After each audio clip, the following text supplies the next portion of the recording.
श्री हरदास श्री बृहस्पतिवार व्रत कथा। भारतवर्ष में एक प्रतापी और दानी राजा राज्य करता था। वह नित्य गरीबों और ब्राह्मणों की सहायता करता था। ये बात उसकी रानी को अच्छी नहीं लगती थी। वह न गरीबों को दान देती थी, ना ही भगवान की पूजा करती थी, और राजा को भी दान देने से मना करती थी। एक दिन राजा शिकार खेलने वन को गए तो रानी महल में अकेली थी। उसी समय बृहस्पति देव साधु वेश में राजा के महल में भिक्षा के लिए गए और भिक्षा मांगी। रानी ने भिक्षा देने से इनकार किया और कहा, हे साधु महाराज, मैं तो दान्य पुण्य से तंग आ गई हूँ। मेरा पति सारा धन लुटाते ही रहते हैं। मेरी इच्छा है कि हमारा धन नष्ट हो जाए, फिर ना रहेगा बांस ना बजेगी बांसुरी। साधु ने कहा, देवी तुम तो बड़ी विचित्र हो। धन संतान तो सभी चाहते हैं, पुत्र और लक्ष्मी तो पापी के घर भी होनी चाहिए। यदि तुम्हारे पास अधिक धन है तो भूखों को भोजन दो, प्यासों के लिए प्याऊ बनवाओ, मुसाफिरों के लिए धर्मशाला खुलवाओ। जो निर्धन अपनी कुंवारी कन्या को विवाह नहीं कर सकते उनका विवाह करा दो। ऐसे और कई काम हैं जिनके करने से तुम्हारा यश लोक परलोक में फैलेगा। परंतु रानी पर उपदेश का कोई प्रभाव न पड़ा। वह बोली, महाराज आप मुझे कुछ न समझाइए, मैं धन नहीं चाहती जो हर जगह बांटती फिरो। साधु ने उत्तर दिया, यदि तुम्हारी ऐसी इच्छा है तो तथास्तु। तुम ऐसा करना कि बृहस्पतिवार को घर लीप कर पीली मिट्टी से अपना सिर धोकर स्नान करना, भट्टी चढ़ाकर कपड़े धोना। ऐसा करने से आपका सारा धन नष्ट हो जाएगा। इतना कहकर वह साधु महाराज वहां से अलोप हो गए। साधु के अनुसार कई बातों को पूरा करते हुए रानी को केवल 3 बृहस्पतिवार ही बीते थे कि उसकी समस्त धन संपत्ति नष्ट हो गई। भोजन के लिए राजा का परिवार तरसने लगा। तब एक दिन राजा ने रानी से बोला कि हे रानी, तुम यहीं रहो, मैं दूसरे देश को जाता हूँ, क्योंकि यहाँ पर सभी लोग मुझे जानते हैं, इसलिए मैं कोई छोटा कार्य नहीं कर सकता। ऐसा कहकर राजा परदेश चला गया।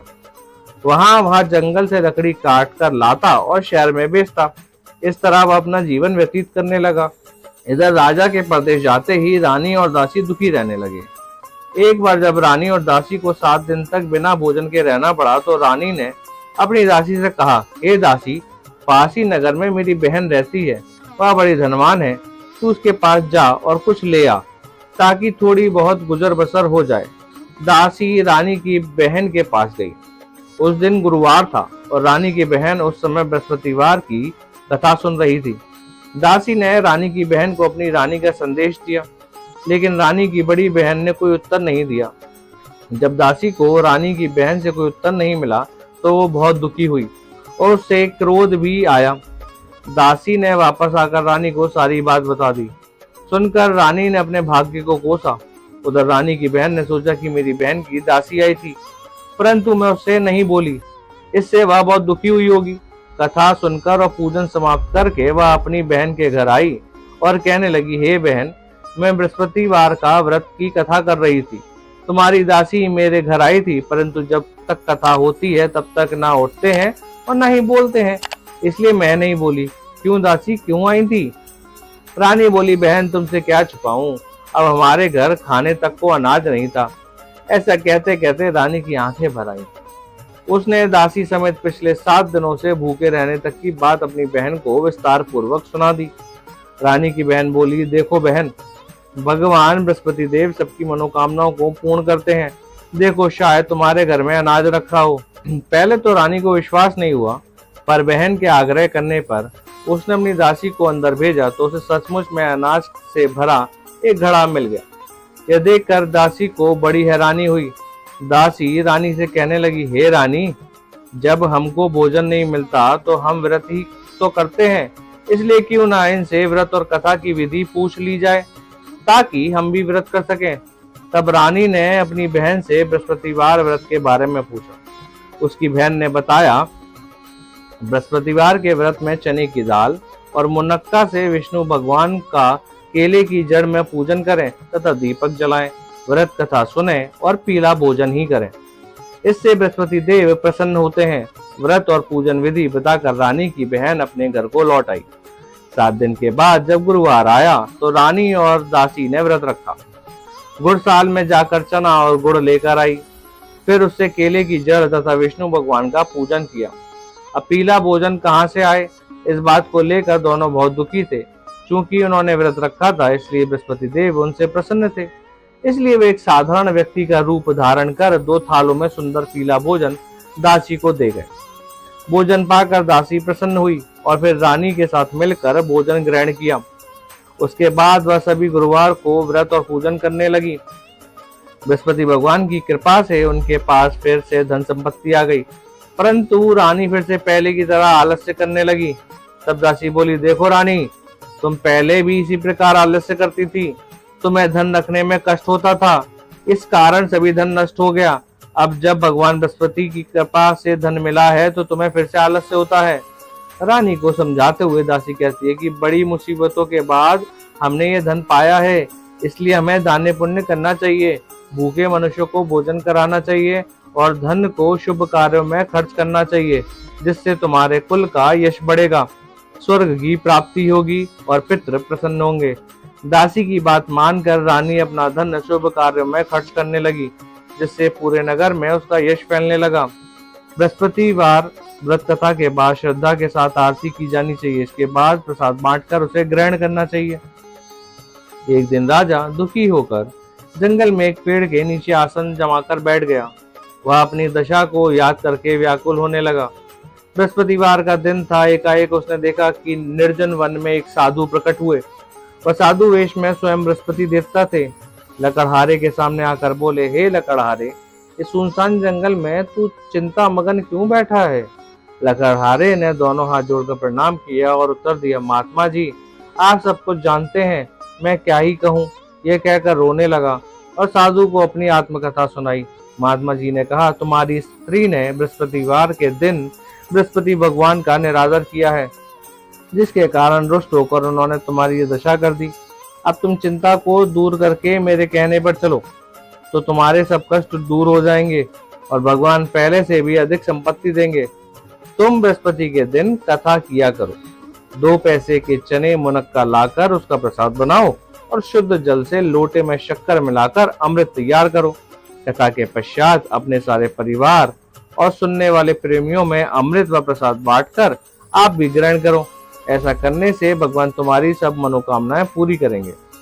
साधु के वचन सुनकर लकड़हारा बोला, हे प्रभु, मुझ लकड़ी बेचकर इतना पैसा नहीं मिलता जिससे भोजन के उपरांत कुछ बचा सकूं। मैंने रात्रि में अपनी स्त्री को व्याकुल देखा है, मेरे पास कुछ भी नहीं जिससे मैं उसकी खबर मंगा सकूं। साधु ने कहा, हे लकड़हारे, तुम किसी बात की चिंता मत करो। बृहस्पति के दिन तुम रोजाना की तरह लकड़ियों लेकर शहर जाओ।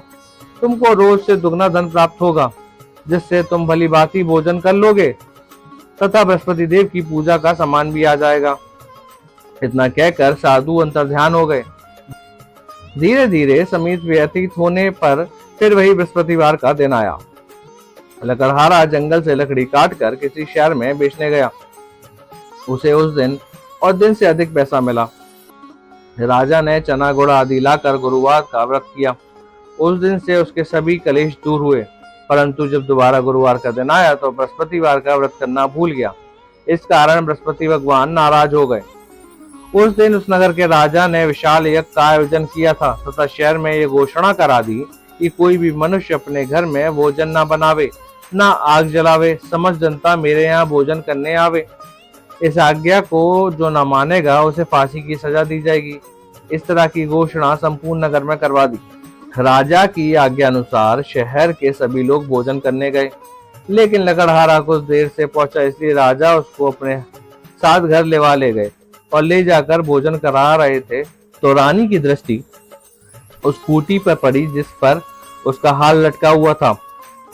वह वहां पर दिखाई नहीं दिया। रानी ने निश्चय किया कि वह मेरा हार इस मनुष्य ने चुरा लिया है। उसी समय सिपाही को बुलाकर उसको कारागार में डलवा दिया।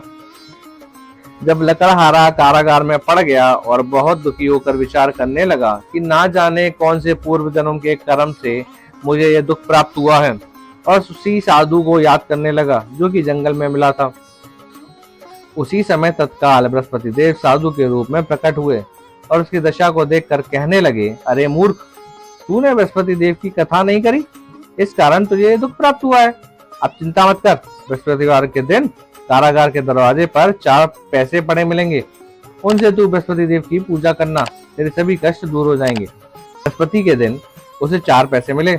लकड़हारे ने कथा कही। उसी रात्रि को बृहस्पति देव ने उस नगर के राजा को स्वप्न में कहा, हे राजा, तुमने जिस आदमी को कारागार में बंद कर दिया है वह निर्दोष है, वह राजा है, उसे छोड़ देना।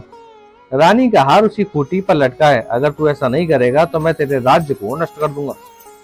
इस तरह रात्रि के स्वप्न को देखकर राजा प्रातः काल उठा और खूंटी पर हार देखकर लकड़हारे को बुलाकर क्षमा मांगी तथा लकड़हारे को योग्य सुंदर वस्त्र आभूषण देकर विदा कर दिया। बृहस्पति देव के आज्ञा अनुसार लकड़हारा अपने नगर को चल दिया।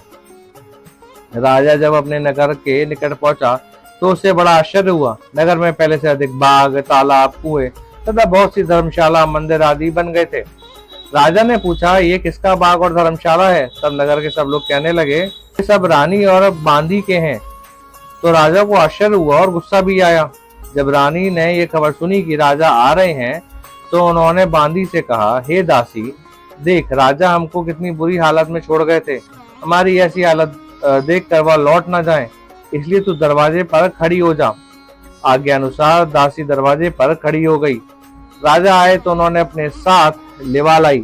तब राजा ने क्रोध करके अपनी रानी से पूछा कि यह धन तुम्हें कैसे प्राप्त हुआ है? तब उन्होंने कहा, हम ये सब धन बृहस्पति देव के इस व्रत के प्रभाव से प्राप्त हुआ है।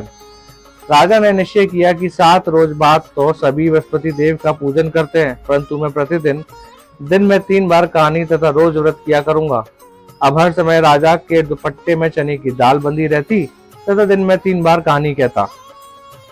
एक रोज राजा ने विचार किया कि चलो अपनी बहन के यहाँ हो आए। इस तरह निश्चय कर राजा घोड़े पर सवार हो अपनी बहन के यहाँ को चलने लगा। मार्ग में उसने देखा कि कुछ आदमी एक मुर्दे को लिए जा रहे हैं। उन्हें रोककर राजा ने कहा, अरे भाइयों, मेरी बृहस्पति देव की कथा सुन लो। वह बोले, लो, हमारा तो आदमी मर गया है, इसको अपनी कथा की पड़ी है।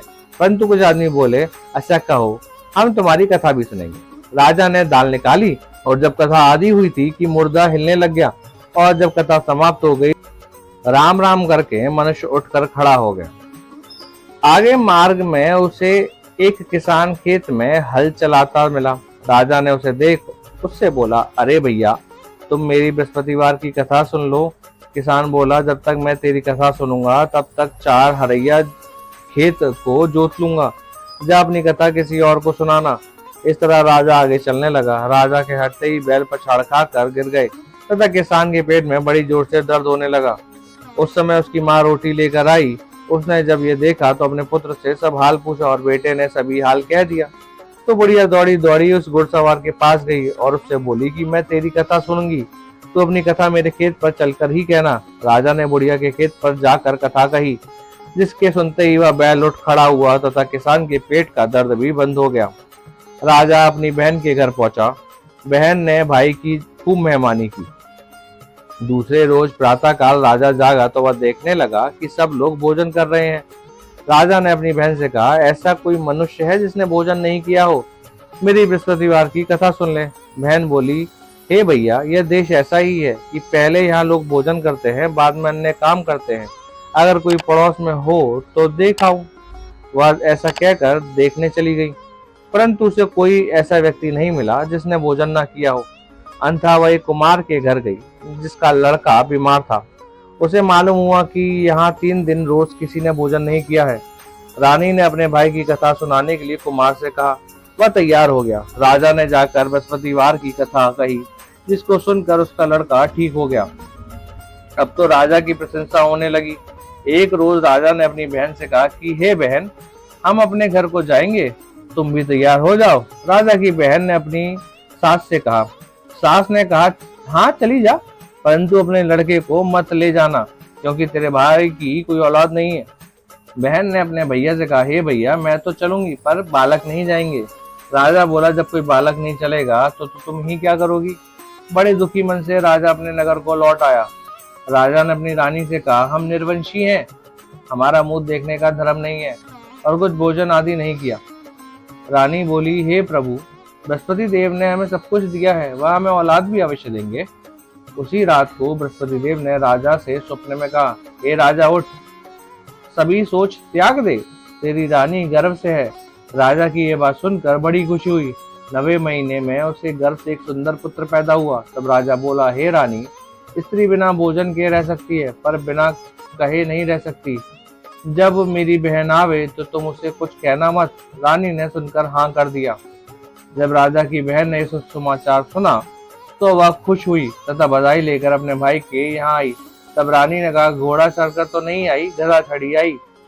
राजा की बहन बोली, भाभी मैं इस प्रकार न कहती तो तुम्हें औलाद कैसे मिलती। बृहस्पति देव ऐसे ही हैं, जैसी जिसके मन की कामनाएं हैं सभी को पूर्ण करते हैं। जो सद्भावना पूर्वक बृहस्पतिवार का व्रत करता है एवं कथा पढ़ता है अथवा सुनता है, दूसरों को सुनाता है, बृहस्पति देव उसकी सभी मनोकामनाएं पूर्ण करते हैं।